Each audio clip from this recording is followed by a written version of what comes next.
And it's not only how we set priorities and pick projects that needs to be transformed. How we fund transportation is also broken.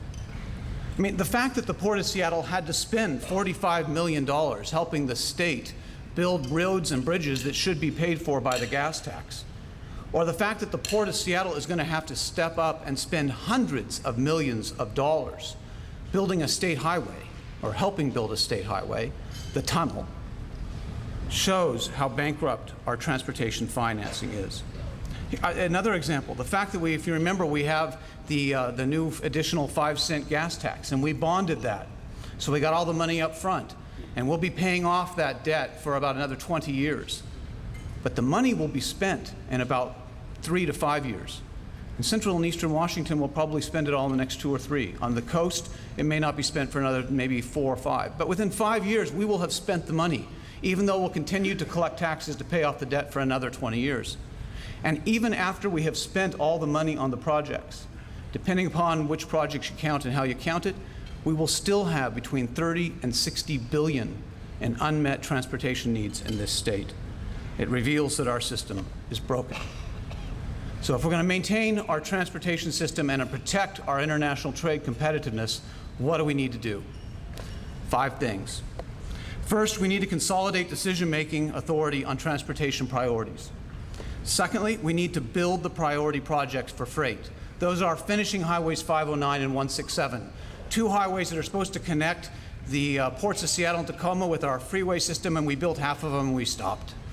And so we have 2 half-built highways. We need to finish 509 and 167. We need to maintain truck routes. We need to widen and crown the Stampede Pass tunnels. We need to eliminate rail bottlenecks in Southwest Washington, and we're going to need to build rail over and underpasses in Kent, Auburn, Kennewick, and Yakima. Third, we need to explore the economic viability of a short line loop track that will provide Central and Eastern Washington with empty containers, and then also provide them with direct rail access to the ports of Puget Sound. It's a concept that's being explored by Richland, Spokane, Moses Lake, Quincy, and communities in the lower Yakima Valley. Fourth, we need to support new funding mechanisms such as tolling and public-private sector partnerships. And fifth, we need to get going. Not everyone gets that, but remember 2014. I had a conversation with a legislator right before the session. He said, Bill, if we could just do 1 or 2 things, what would be the most important things that we could do to help the freight system related to our international trade economy? And I said, finish 509 and 167. That'll get 40% of the trucks off I-5. It'll help us move goods from Central and Eastern Washington to our ports and from our ports to the American Midwest. Do focus on 509 and 167. He said, yeah, I don't think the state's going to be able to deal with those for a few more years. That is not acceptable. Canada and Houston and Georgia are not going to sit politely by waiting for us to get our act together. And if our state government, given its antiquated governance and transportation financing, cannot fund the projects that we need to be competitive and to keep jobs in Washington state, then we need to transform our transportation funding and governance. And make no mistake, transforming governance and financing will take courage and political will. Legislators will fight to keep control over where transportation dollars are spent.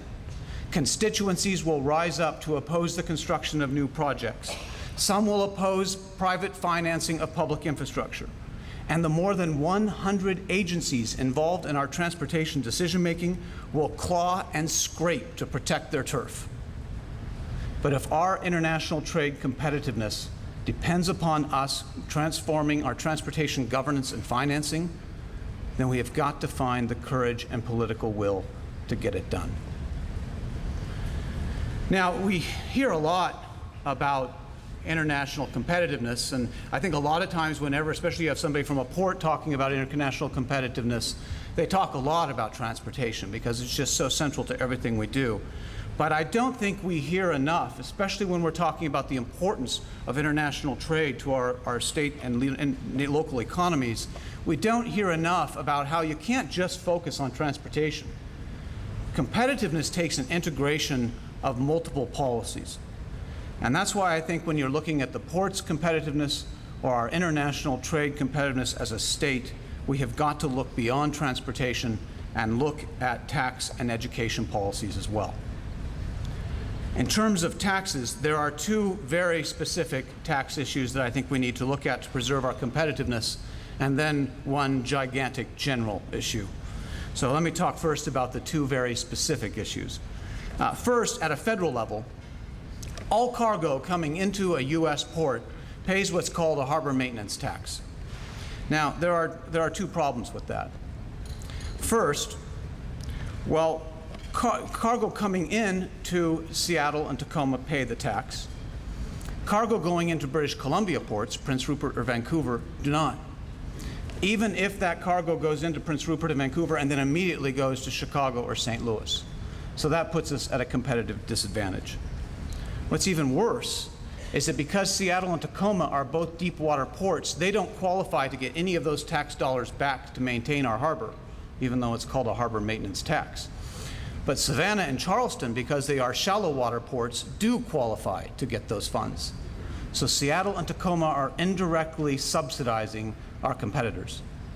That has got to change before 2014.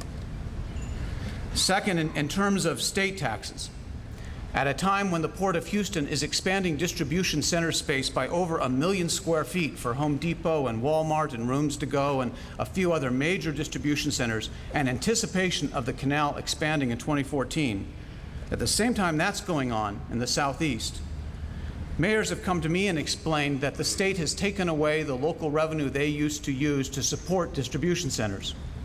And so now there is a disincentive for these city governments to zone for any more distribution space within their city limits, even though expanding distribution center space is critical to keeping jobs in Washington and expanding our ports. Those are the two specific issues. But there is a bigger issue that's looming, and that is our legislature insisting on balancing the budget by raising taxes rather than rebuilding government. And that denies us an ability to be more competitive. Let me share with you an alternative approach. It's one that I think improves our international competitiveness and our state's economy. In 2008, like a lot of, my business, I'm sure a lot of businesses in this room, and like a lot of local governments, we were looking in some cases at falling revenues. That was certainly the case at the Port of Seattle. And there were a lot of people on the staff and some commissioners who wanted to deal with that problem by raising taxes. Others of us did not. And so we asked our CEO to come back to us with a budget that maintained net operating income despite falling revenues. And he came back to us and said, you can do this, but these are going to be some of the very difficult, painful decisions you're going to have to make if you want to maintain net operating income while revenues are falling. And we considered those decisions and decided to move forward. And as a result of that, we implemented zero-based budgeting for the first time in decades at the Port of Seattle. And as a result of that exercise, we eliminated some outdated programs and we reformed others. And we ended up cutting the budget by 10%. We cut payroll 6%. We had employees cover part of their medical costs. And we had 2 weeks unpaid furlough. And at the end of that year, we had positive net operating income.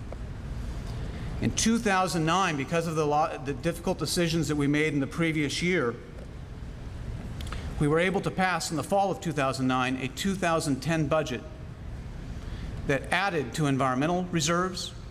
We created a new transportation reserve, and for the first time in decades, the Port of Seattle cut property taxes. Ladies and gentlemen, we did what Olympia should have done.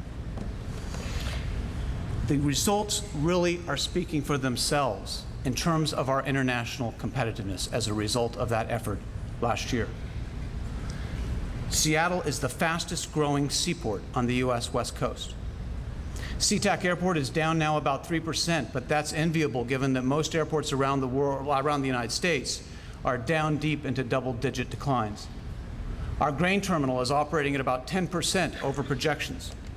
And in 2009, we set a record of 218 cruise ship calls, and this year we're going to have 223.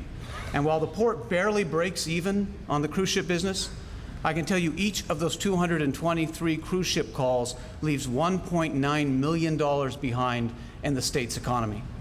I had dinner last night with a friend in the potato industry here, and he explained that he's doing a huge business that he didn't used to do between April and September, and that is he is sending trucks over to Seattle every week, full spuds that are going on to cruise ships.